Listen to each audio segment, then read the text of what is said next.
அவுது பில்லாஹி மினஷ் ஷைத்தானிர் ரஜீம். பிஸ்மில்லாஹிர் ரஹ்மானிர் ரஹீம். அன்பிற்குரியவர்களே, அஸ்ஸலாமு அலைக்கும் வரஹ்மத்துல்லாஹி வபரகாத்துஹு. ஒவ்வொரு ஞாயிற்றுக்கிழமையும் காலை 8 மணி முதல் 8:30 மணி வரை அஹ்மதியா முஸ்லீம் ஜமாத் வழங்கும் மாநபி ஸல்லல்லாஹு அலைஹி வஸல்லம் அவர்கள் தந்த உண்மை இஸ்லாம் என்ற இந்த நிகழ்ச்சியை நீங்கள் பார்த்து கொண்டிருக்கிறீர்கள். கடந்த 3 நிகழ்ச்சிகளில் ஜிஹாத் தொடர்பாக நாம் விரிவான முறையில் இங்கே விளக்கி வந்து கொண்டிருக்கிறோம். இந்த ஜிஹாத் தொடர்பாக நாம் பேசுவதற்கு காரணம், அண்மையில் பாகிஸ்தானில் லாகூரில் அஹ்மதியா முஸ்லீம் ஜமாத்தினுடைய 2 பள்ளிவாசல்களில் வெள்ளிக்கிழமை தொழுகைக்காக ஒன்று கூடியிருந்த மக்கள் மத்தியில் ஷைத்தானின் அடிமைகள் துப்பாக்கியால் சுட்டதின் விளைவாக 90க்கும் மேற்பட்ட அஹ்மதி முஸ்லீம்கள் ஷஹீதானார்கள். இந்த சம்பவத்திற்கு பின்னணி என்ன என்று பார்க்கின்ற பொழுது, முல்லாக்கள் இன்றைய முஸ்லீம் இளைஞர்களிடம் அஹ்மதி முஸ்லீம்களை நீங்கள் கொலை செய்ய வேண்டும், அவ்வாறு நீங்கள் கொலை செய்வீர்களேயானால் நீங்கள் ஜிஹாத் செய்ததாக கருதப்படுவீர்கள், சொர்க்கத்தில் உங்களுக்கு வரவேற்பு இருக்கிறது, ஹதரத் ரசூல் ஸல்லல்லாஹு அலைஹி வஸல்லம் அவர்கள் உங்களை வரவேற்பார்கள், ஹதரத் ஹசன் ஹுசைன் உங்களை வரவேற்பார்கள் என்றெல்லாம் இந்த முல்லாக்கள் கூறியதன் விளைவாக, இஸ்லாத்தின் மீது கொண்டிருந்த அன்பின் காரணமாக, ஹதரத் நபிகள் நாயகம் ஸல்லல்லாஹு அலைஹி வஸல்லம் அவர்கள் மீது வைத்திருந்த அன்பின் பாசத்தின் காரணமாக இந்த இளைஞர்கள் செய்வதறியாது துப்பாக்கியை எடுத்து சென்று பள்ளிவாசலில் தொழுது கொண்டிருந்த அஹ்மதி முஸ்லீம்களை சுட்டு பலரை ஷஹீதாக்கி இருக்கிறார்கள். எனவே ஜிஹாத் என்றால் என்ன, அதனுடைய உண்மைத்தன்மை என்ன என்பதை விளக்க நாம் கடமைப்பட்டவர்களாக இருக்கிறோம். எனவே கடந்த 3 நிகழ்ச்சிகளில் ஜிஹாத் தொடர்பாக விரிவான முறையில் நாம் விளக்கி இருக்கிறோம். இன்று நாம் தமிழகத்தை எடுத்துக்கொண்டாலும் மூலைமார்கள் இவ்வாறான தவறான பிரச்சாரத்தை தான் செய்து கொண்டிருக்கிறார்கள். பாமர முஸ்லீம் இளைஞர்களை, படிப்பறிவில்லாத முஸ்லீம் இளைஞர்களை, திருக்குர்ஆன் ஞானம் ஹதீஸ் ஞானம் இல்லாத முஸ்லீம் இளைஞர்களை வசப்படுத்துகின்ற முகமாக அவர்கள் மத்தியில் விஷக்கருத்துக்களை இந்த முல்லாக்கள் புகுத்தி அவர்களை தீவிரவாதத்தில் ஈடுபடுத்தி வருகிறார்கள். இது நிதர்சனமான உண்மை. அந்த அப்பாவி முஸ்லீம் இளைஞர்களும் இஸ்லாத்தின் மீது கொண்ட அன்பின் காரணமாக, பாசத்தின் காரணமாக, ஏந்தல் எம்பெருமானார் ஸல்லல்லாஹு அலைஹி வஸல்லம் அவர்கள் மீது கொண்ட அன்பின் காரணமாக தவறான வழியில் இந்த மூலைமார்கள் விரிக்கின்ற வலையில் சிக்கி ஜிஹாத் என்ற போர்வையில் வெறியாட்டங்களிலும் வன்முறைகளிலும் ஈடுபட்டு வருவதை நாம் பார்த்து கொண்டிருக்கிறோம். இது அண்மையில் தமிழகத்திலும் நடைபெற்று கொண்டிருக்கிறது.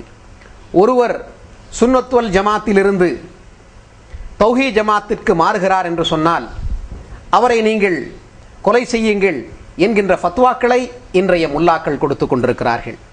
அவர் ஜாக் பிரிவுக்கு மாறுகிறார் அல்லது அஹ்மதியா ஜமாத்திற்கு மாறுகிறார் என்று சொன்னால் அவர்களை நீங்கள் கொலை செய்ய வேண்டும், அவர்கள் முர்ததாகிவிட்டார்கள், அவர்கள் வாஜிபுல் கத்தல், அவர்கள் இஸ்லாத்தை விட்டு வெளியேறிவிட்டார்கள், அவர்கள் கொலை செய்யப்பட வேண்டியவர்கள் என்றெல்லாம் இன்றைய மூலைமார்கள் பேசியும் எழுதியும் வருகிறார்கள். அன்பிற்குரியவர்களே, இன்னும் ஒரு பெரிய மௌலவி எவ்வாறு எழுதியிருக்கிறார் என்று சொன்னால், உலகில் உள்ள குழப்பங்களையும் தீங்குகளையும் வேரோடு அகற்றி மக்களை சீர்திருத்த எவரேனும் விரும்பினால் அது சொற்பொழிவுகளாலோ போதிப்பதாலோ இயலாது என்பதை அவர் உணர்ந்து கொள்ள வேண்டும். சொற்பொழிவுகளாலோ போதனைகளாலோ மக்களை சீர்திருத்த முடியாது, உலகில் உள்ள குழப்பங்களை சீர்படுத்த முடியாது என்று இவர் எழுதுகிறார். அது மட்டுமல்ல, அவை பயனற்றவை. தவறான கொள்கைகளை கொண்ட அரசிற்கு எதிராக அவர் எழ வேண்டும், அதிகாரத்தை கைப்பற்ற வேண்டும், ஆட்சியிலிருந்து தவறு செய்கின்றவர்களை அகற்ற வேண்டும், நல்ல கொள்கையும் நீதியும் உள்ள நிர்வாகத்தை ஏற்படுத்த வேண்டும் என்று ஒரு மௌலவி எழுதி வைத்திருக்கிறார். ஹக்கீகத்துல் ஜிஹாத் என்கின்ற புத்தகத்தில் இந்த மௌலவி அவர்கள் எழுதி வைத்திருக்கிறார்கள்.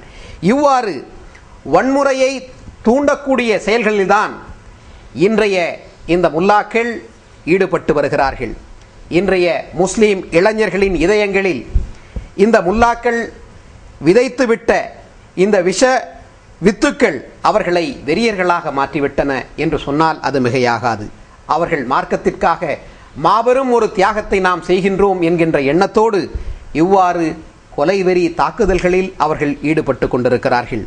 இதனால் அவர்களின் வாழ்வை இழக்கிறார்கள், மற்றவர்களுடைய உயிரையும் அவர்கள் பறிக்கின்றார்கள், தங்களையே மாய்த்து கொண்டு மற்றவர்களுடைய உயிரையும் அவர்கள் பறித்து கொண்டிருக்கிறார்கள். எனவே ஜிஹாத் தொடர்பாக சரியான போதனையை இன்றைய முஸ்லீம் மூலைமார்கள் வழங்காததின் காரணமாகத்தான் இப்படிப்பட்ட நிலைகள் ஏற்பட்டு கொண்டிருக்கிறது. எனவே இஸ்லாத்தை மாற்று மதத்தவர்கள் ஒரு தீவிரவாத மதமாக, ஒரு கொடுமையான மதமாக பார்த்து கொண்டிருக்கிறார்கள். ஏனென்றால் அவர்கள் வாளை எடுத்துக்கொண்டு போர் செய்ய முற்படுபவர்கள், மற்றவர்களை தாக்குபவர்கள் என்றெல்லாம் முஸ்லீம்களை ஒரு தீவிரவாதிகளாக மாற்று மதத்தவர்கள் பார்த்து கொண்டிருக்கிறார்கள். அதற்கு அடிப்படை காரணம் இந்த முல்லாக்கள் கொடுத்த தவறான விளக்கங்கள் தான். எனவே நாம் நம்முடைய நிகழ்ச்சிகளில் இது தொடர்பாக விரிவான முறையில் விளக்கி வருகிறோம்.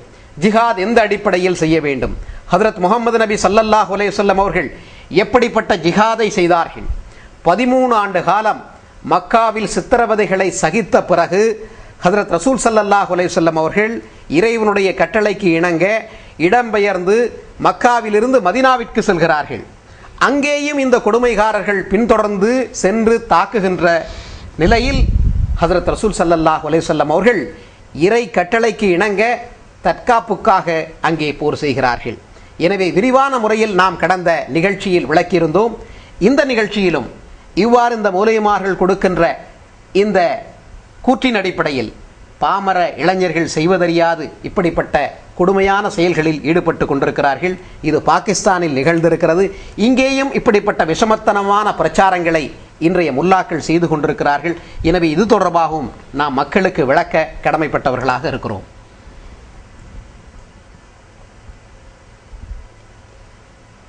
இஸ்லாத்தின் கொள்கையை பரப்புவதற்கும் இஸ்லாத்திலிருந்து ஒராள் வெளியேறி சென்றால் அவரே திரும்ப கொண்டு வருவதற்கும் கட்டாயப்படுத்தலாம், பலவந்தமாக அவரை பிடிச்சு கொண்டு வரலாம், அதுக்காக போர் செய்ய வேண்டியிருந்தால் போர் கூட செய்யலாம் என்கின்ற ஒரு சில கருத்துக்கள், இஸ்லாத்துக்கு அப்பாற்பட்ட கருத்துக்கள், இஸ்லாத்தினுடையது என்ற நிலைமையில் பெரிய அறிஞர்கள் என்று நடிக்கின்ற ஆலிம்கள் மக்கள் மத்தியில் பரப்பியிருக்கின்றார்கள். ஆனால் உண்மையில் இது இஸ்லாத்தினுடைய எதிரிகள் இஸ்லாத்தின் மீது வைத்த குற்றச்சாட்டாகும். முஹம்மது முஸ்தபா ஸல்லல்லாஹு அலைஹி வஸல்லம் அவர்கள் தன்னுடைய தீனை பரப்புவதற்கு, இஸ்லாத்தை பரப்புவதற்கு வாளால் போர் செய்தார்கள். அப்படியே வாளின் முனையில் தான் மக்களை இஸ்லாத்தின் பால் கொண்டு வந்தது என்பது எதிரிகளுடைய குற்றச்சாட்டாகும். ஆனால் அந்த எதிரிகளுக்கு கூட வெட்கப்படுத்தத்தக்க நிலைமையில் இஸ்லாத்தை நேசிக்கக்கூடியவர்கள் என்று சொல்லக்கூடிய ஆலிம்கள் இஸ்லாத்தை அப்படி தான் பரவச் செய்தது, இஸ்லாத்திலிருந்து ஒரு வெளியேறி போனால் அவங்களை நாம் தாக்க வேண்டும். இப்போ சுன்னத் ஜமாத்திலிருந்து ஒரு வெளியேறி ஜாக்கில் போனால், தௌஹீத் ஜமாத்து போனால் அவரை தாக்க வேண்டும். தௌஹீத் ஜமாத்திலிருந்து ஒரு விளங்கி வந்து அஹ்மதியா ஜமாத்தில் நுழைந்தால் அவரை தாக்க வேண்டும். இதே போன்று இன்னொரு ஜமாத்தில் போனால், தப்லீக் ஜமாத்தில் போனால் அவரை தாக்க வேண்டும். இவ்வாறு தீனில் கட்டாய சூழ்நிலைகள், பலவந்தங்கள் இருக்கிறது என்பது இவங்கள் ஒரு விஷ வித்து என்ற நிலைமையில் பரவ செய்திருக்கு.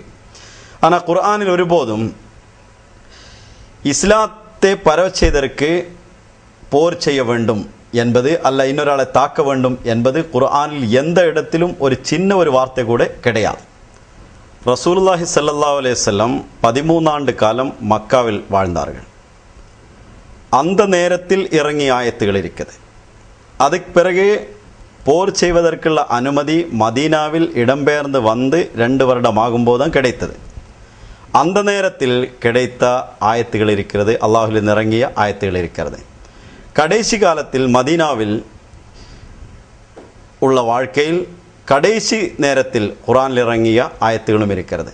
ஆனால் இந்த எல்லா ஆயத்துகளும் ஒரே கருத்து தான் உள்கொண்டிருக்கிறது என்பது தான் பார்க்க வேண்டியிருக்கு. நான் எதுக்கு இந்த மதீனாவுடையும் மக்காவுடையும் நிலைமை எடுத்து கூறுவது என்றால், ஒரு சில ஆலிமீன்கள் மக்காவில் ரசூலுல்லாஹி ஸல்லல்லாஹு அலைஹி வஸல்லம் வாள் எடுக்காமல் இருந்தால் இஸ்லாம் பரவ செய்ய முடியலாம், கடைசி மதீனாவில் வந்ததுக்கு பிறகு வாழெடுத்தோர் தான் இஸ்லாமை பரவ செய்ய முடிஞ்சது, அப்போதான் இஸ்லாத்தை பரத்தியது என்பது கூட எழுதியிருக்கிறாங்க. குரானில் மக்காவில் இறங்கிய சூரத்துல் கஹ்ஃபில் இவ்வாறு வருது, குலில் ஹக்கு மிர் ரப்பிக்கும் ஃபமன் ஷாஅ ஃபல்யுமின் வமன் ஷாஅ ஃபல்யக்ஃபுர். நீர் கூறுவீராக, இந்த உண்மை, அதாவது இஸ்லாம், இந்த குரான், இந்த உண்மை உன் இறைவனிலிருந்து வந்துவிட்டது. ஃபமன் ஷா ஃபல்யுமின், யார் விரும்புகிறாரோ அவர் அது நம்பட்டும். ஒமன் ஷா ஃபல்யக்ஃபுர், யார் விரும்புகிறாரோ அது நிராகரிக்கட்டும். ஆனால் அவருடைய விருப்பத்துக்கேற்ப அவர் என்ன விரும்புகிறாரோ அது சேருக்குள்ள அனுமதி அல்லாவே கொடுத்திருக்கிறான். கட்டாயப்படுத்தி யாரையும் நம்ப வைக்க வேண்டிய தேவையில்லை, கட்டாயப்படுத்தி யாரையும் நிராகரிக்கிறதற்குள்ள வழியும் நாம் இருக்க வேண்டிய தேவையில்லை. அப்புறம் குர்ஆனில் மக்காவிலே இறங்கிய கடைசி நாட்களில் இறங்கிய ஒரு ஆயத்து சூரா யூனுஸில் 109வது வசனம் இவ்வாறு வருகிறது, குல் யா அய்யுஹன்னாஸ், நீர் கூறுவீராக மக்களே, கத் ஜாஅக்குமுல் ஹக்கு மிர் ரப்பிக்கும், இறைவனிலிருந்து, உங்களுடைய இறைவனிலிருந்து இந்த உண்மை வந்திருக்கிறது. ஃபமன் இஹ்ததா ஃபஇன்னமா யஹ்ததி லினஃப்ஸிஹி, யார் ஹிதாயத்தை பெறுவாரோ, நேர்வழியை தழுகிறாரோ, அவர்கள் அவருடைய ஆத்மாவுக்காக ஹிதாயத்து நேர்வழியை பெற்றுக்கொண்டார்கள். ஒமன் லல்லா ஃபஇன்னமா யலில்லு அலைஹா, யார் தவறிய வழியை எடுக்கின்றாரோ, தவறிய வழியில் செல்கின்றாரோ, அவர்கள் அவங்களுடைய ஆத்மாவுக்கு எதிராக தான் அந்த வழியில் போகின்றார்கள். ஒமா அன அலைக்கும் பிவக்கீல், நிச்சயமாக நீ ஒருபோதும் அவருடைய பாதுகாவலன் அல்லே. அப்புறம் மதீனாவில் இறங்கிய இந்த ஜிஹாதுக்கு உள்ள போருக்குள்ள அனுமதி கிடைத்ததுக்கு பிறக்கிறங்கிய ஆயத்தில் இவ்வாறு வருது, லா இக்ராஹ ஃபித்தீன், தீனில் எந்த கட்டாயமும் கிடையாது. தீனினுடைய விஷயத்தில் பலவந்தம், கட்டாயம் என்பது சென்ற காலத்திலும் கிடையாது, இன்றைய காலத்திலும் இருக்காது, வரும் காலத்திலும் ஒருபோதும் அவ்வாறு வரக்கூடாது. இந்த 3 காலத்தை குறிக்கும் ஒரு ஆயத்து தான் இந்த ஆயத்தில் செயல்படுத்தியுள்ள வார்த்தைகள். ஜும்லா இஸ்மியா என்றதுக்கு இலக்கணமாக அரபியில் கூறுவோம். காரணம், கத்தபையன ருஷ்து மினில் கை, தீனில் ஏன் கட்டாயம் இல்லை, தவறான வழியும் நேர்வழியும் மிக தெளிவாக வேறுபட்டுள்ளது. யார் விரும்புகிறாரோ அவர் எடுக்கட்டும், யார் விரும்புகிறாரோ நிராகரிக்கட்டும். மிக தெளிவாக விளக்கி விடுவது மட்டும்தான் ரசூலுல்லாஹி ஸல்லல்லாஹு அலைஹி வஸல்லம் கடமை. அது வேறுபட்டுள்ளது, இனி அதில் கட்டாயப்படுத்த வேண்டிய எந்த தேவையும் கிடையாது.